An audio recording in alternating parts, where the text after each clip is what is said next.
ভ্রমণ পিপাসু দুই টোনাটুনি যাত্রা করেছে সাগরকন্যা কুয়াকাটাকে দেখতে। তো এই যে টুনি তার টোনার হাতটা ধরতে চায়, কিন্তু টোনা তো তার হাত দেবে না, এই জন্য সে এইভাবেই হেঁটে চলেছে। আর এই যে টুনি খুব রেগে বেগে বোম হয়ে যাচ্ছে। তো যাকে রাগারাগির গল্পটা পরেই না হয় শুনবেন আপনারা। এখন আমরা চলছি আমাদের ভ্রমণ পথের এই ব্লগটা আপনারা এনজয় করুন।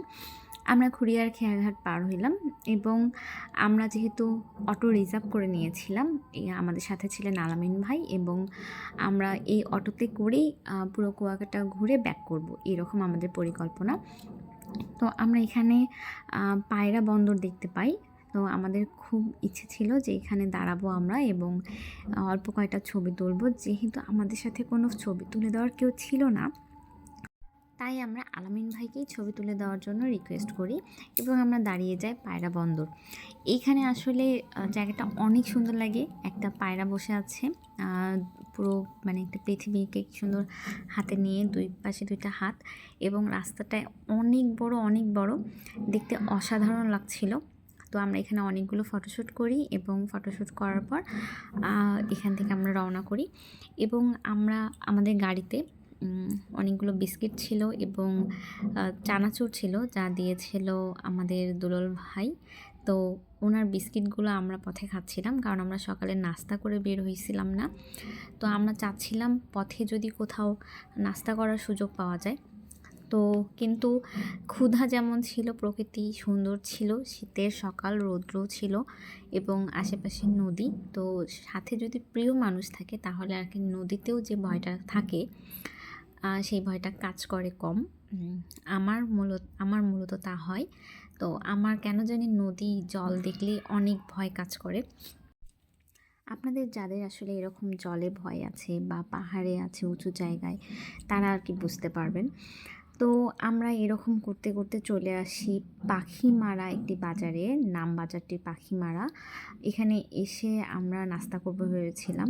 তো এখানে আমরা একটা ছোট্ট টেবিল নেই এবং পুরি নেই, সাথে ডাল। যেহেতু ডিম ছিল না, প্রায় তখন সম্ভবত বাজে ১:১২টা। আর আলামিন ভাই আমাদের সাথে খায় হচ্ছে সিঙ্গারা, এবং যেহেতু আমরা বিয়ের মিষ্টি খাইয়েছিলাম না, তাই আমরা চিন্তা করি আমরাও খাই মিষ্টি এবং তাকেও খাওয়াই। সেই উপলক্ষে আমরা আর কি এখানে মিষ্টি খাচ্ছিলাম এবং অনেক মজা করে আর কি খেয়ে আমরা রওনা দিই। এখানকার পানিটার স্বাদও মোটামুটি আমাদের এলাকার মতো ছিল, যদিও কালারটা ভিন্ন ছিল। এবং আমি আমার সাথে করে তো সবসময় মিনারেল ওয়াটার রাখি, তো সেটাও ছিল। এবং এই যে দেখছেন এই দোকানটা, এই ছোট্ট একটা দোকান থেকে আমরা আর কি আমাদের সকালের ব্রেকফাস্টটা সারি, এবং এমনভাবে সারি যেন দুপুরেও কম খাইতে হয়, কারণ আমরা ঘুরতে বেরোবো, ওখানে আর কি আমরা সুইটেবল কোনো দোকান পাবো কিনা আমরা জানি না। আর এই দোকানটার নাম ছিল সর্দার হোটেল অ্যান্ড রেস্টুরেন্ট। এরপর আমরা আবারও রওনা করি এবং আমরা প্রায় কাছাকাছি চলে আসছি। তো আপনারা দেখেছেন হয়তো এখানে আমরা কয়েকটা নদী পার হয়েছি। যেহেতু ছোট ছোট ক্লিপ নিয়েছি, এই কারণে আর কি নদীগুলোর বর্ণনা দিতে পারলাম না, নেক্সট কোনো ক্লিপে অবশ্যই দেব। এবং আরেকটা মজার গল্প শেয়ার করি। আমাদের পরিকল্পনা ছিল আমরা ফ্যামিলির সহ আর কি কুয়াকাটা আসবো, কিন্তু আসলে তা হয়ে ওঠেনি। পরিবেশ পরিস্থিতি সব কিছু মিলিয়ে আমরা দুজনেই চলে এসেছি ছোট্ট একটা শর্ট ট্রিপে, নিজেদের আর কি ভালো রাখার জন্য। তো খারাপ ছিল না, আমরা দুজন ছিলাম, সাথে আমাদের মানে কি খুনসুটি, এবং ফোনে আমরা সবসময় ফ্যামিলির সাথে কানেক্টেড ছিলাম। আর এই যে কুয়াকাটা পৌরসভার মধ্যে আমরা প্রবেশ করি এবং এখানে ছোট্ট একটা কুয়াকাটা 0 কিলোমিটার লেখা আছে। এখানে আমরা কয়েকটা ছবি তুলে আমরা রওনা দিই। তো আমরা এখানে প্রথমে গিয়েছিলাম বৌদ্ধ মন্দির, ওইটা নেক্সট ব্লগে দেখাবো। আমরা দুজন ঠিক এইভাবে অনেক রোদ্দুরে, প্রায় তখন বাজে 1টা, সেই সময় আমরা হচ্ছে সাগরকন্যাকে ভ্রমণ করতে বের হয়েছি। আর এই যে ফোনে সে তার শ্বশুর শাশুড়ি বাবা মা সবার সাথে ভিডিও কলে অ্যাড ছিল এবং আমি পিছনে এরকম চুপে চুপে ভিডিও করছিলাম। এখন আসলে আমরা আছি, প্রথম ঢুকেছিলাম ঝাউবন এখানে। তো ঝাউবনের এই জায়গাটা পুরোটা ফাঁকা ছিল, যেখানে এই জায়গায় বসতে গেলে সম্ভবত 10 টাকা বা 20 টাকা করে লাগে ছবি তুলতে। সেখানে আমরা ফ্রিতে ছবি তুলেছি এবং আমরা অনেক অনেক মজা করেছি। ফ্যামিলিকে দেখিয়েছি নিজেদের ছবি তোলা দুজন মিলে। এবং আমরা আরেকটা জিনিস রিয়ালাইজ করেছি যে আসলে চাকরির পাশাপাশি বছরে একটা নির্দিষ্ট সময় নিজেদের জন্য রাখা উচিত, যে সময়টা হচ্ছে আমরা একটু ঘুরতে যাব একাকী নতুন কোনো জায়গায়। আসলে এতে ভালো লাগাগুলো বেড়ে যায়, মনের একটা অন্যরকম শান্তি তৃপ্তি কাজ করে। তো যেটা আর কি মানে ঘরে বসে হয়তো বা এই জিনিসটা পাওয়া যায় না। তো ফাইনালি আমাদের বিয়ের পর প্রথম কুয়াকাটা সাগরকন্যা কুয়াকাটা ভ্রমণ করতে আসা। আর এই যে আমরা দুজন একটু ভিডিও নিচ্ছিলাম, শর্ট ক্লিপ, যেটা আমরা রিলসে দেখি ফেসবুকে, যদিও আমরা পারছিলাম না সেভাবে করতে, তারপরে আমরা চেষ্টা করছিলাম। আসলে এগুলো আমাদের কাছে অনেক ভালো লাগছিল। এবং এই যে এখানে আপনারা দেখতে পাচ্ছেন আমরা মাটির মধ্যে, অর্থাৎ বালুর মধ্যে, বালুর মধ্যে আমরা নিজেদের নাম লিখি এবং পায়ের ছাপ দেই দুজনই। যেহেতু সে জুতো পরেছিল তাই জুতো পরি, এবং মাঝে অনেক পুরনো কাঠটাট পড়েছিল, তো খাটাস পোলা এভাবেই মজা করছিল। আর এই যে সেই বিখ্যাত ঝাউবন, তো ভালো লাগবে আর কি, আপনারা আসবেন। এবং ঝাউবন ঘোরা শেষ করে আমরা রওনা দিই লাল কাঁকড়া ব্রিজ দেখার জন্য, যেখানে আমরা লাল কাঁকড়া দেখতে পাইনি ঠিকই, কিন্তু এই যে দেখতে পাচ্ছেন এগুলো হচ্ছে শুটকি মাছ, এগুলো আমরা দেখতে পেয়েছি। অনেক অনেক শুটকি মাছ এখানে রয়েছে, অনেক রকমের। আপনারা পাইকারি খুচরো সব রকম নিতে পারবেন। আর আমি যেহেতু শুটকি মাছ পছন্দ করি না, তাই আমার কাছে ভালো লাগেনি, কিন্তু শুটকি মাছে অনেক পুষ্টি আছে। এবং আমি আমার শ্বশুরবাড়ির জন্য শুটকি মাছ কিনি এখানে জীবনে প্রথম। তো এই যে বড় বড় বিশাল আকৃতির মাছগুলো দেখা যাচ্ছে, সবাই এখানে এসে কিন্তু এই মাছগুলো ক্রয় করে থাকে। তো আপনারা যারা খেতে চান তারা অবশ্যই লাল কাঁকড়া ব্রিজে এখানে বড় বড় শুটকি মাছ পাবেন, অনায়াসে নিতে পারেন। এটা জীবিত মাছ নয়, এটাও হচ্ছে শুটকি মাছ।